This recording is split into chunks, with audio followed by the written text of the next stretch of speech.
Could HRM real estate be on the verge of another major growth cycle? I'm not talking about another 2020 or 2021, where prices exploded and everyone seemed to be bidding against everybody else. I'm talking about something potentially more important. The possibility that Halifax is entering a new period of long-term economic growth. And there are three things happening right now that I think every HRM homeowner, buyer, and investor should be paying attention to. Defense, logistics, and aerospace. And when you put those three things together, the next 3 to 5 years could get very interesting in HRM.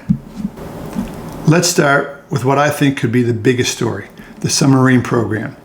Nova Scotia has been selected as a preferred supplier for a program that could eventually see Canada acquire up to 12 new conventionally powered submarines. Now, this isn't just about building submarines. It's about everything that comes with them.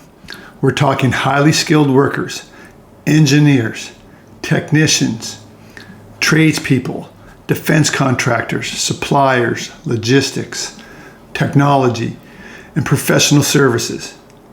And Halifax is already Canada's major Atlantic naval center. So when you start putting billions of dollars of additional defense spending into this region, there is a potential for a significant economic ripple effect. And here's the part that matters to me as a realtor. Those people need somewhere to live.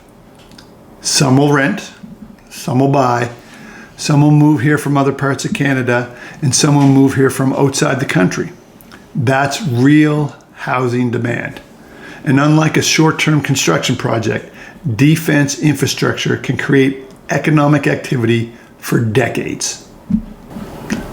Now let's move over to Dartmouth. Amazon already has a delivery station in Burnside, and now it is set to build a massive $200 million operations hub there. Why does that matter for real estate?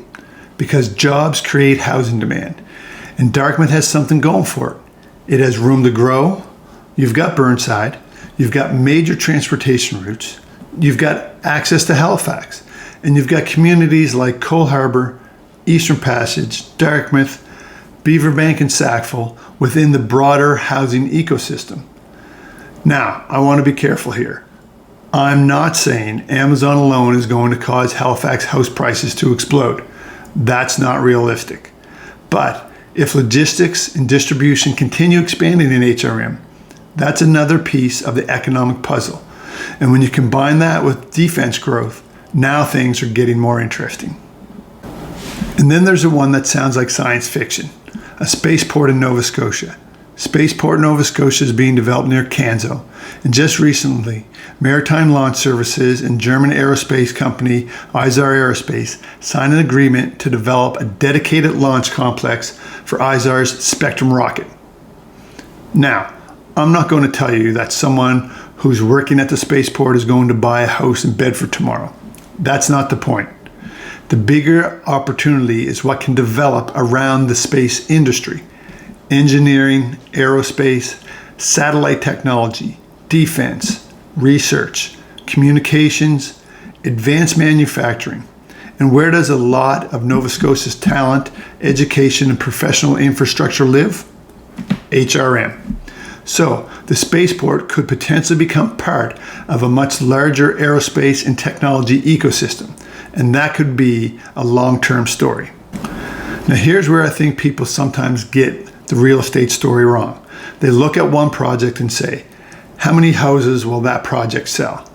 That's not really how this works. The question is, what happens when multiple economic engines start growing at the same time? Think about it. You've got defense, you've got logistics, you've got aerospace.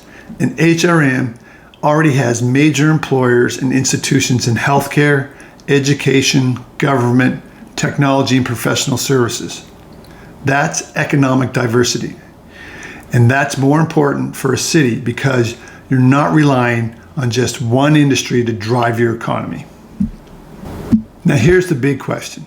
If all these jobs come to HRM, where are all these people going to live? That's where things get really interesting for real estate. Because We can create jobs a lot faster than we can create houses. And if the population growth and employment growth start moving faster than housing supply, you know what happens. Demand goes up, and when demand goes up faster than supply, prices tend to follow. Now today, we're not in a crazy seller's market. In June of 2026, the Halifax benchmark price was around $561,000 with about 3.2 months of inventory, a much more balanced environment than the frenzy we saw years ago. And honestly, I think that's healthy because I'm not predicting another 2021. What I'm watching is what happens over the next 3 to 5 years. 2026, we're seeing announcements, planning, and investment. 2027 to 2028, projects start translating into more construction, contracts, and employment. 2028 to 2030, we could start seeing the broader economic multiplier effect of more workers, more businesses, more migration, more household formation, more demand for rentals, and eventually more demand for homes.